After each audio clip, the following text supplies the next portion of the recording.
Bugün Almanla devam ediyoruz. Peteğin yönlendirme şeyini kırmışlar. Şimdi yönlendirmesini sökeceğiz, parçalayacağız. Daha önce de bir uğraşmışlar bunu. Kırmışlar buraları.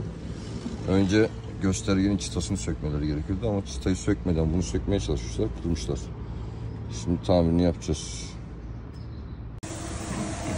Montajımızı yaptık.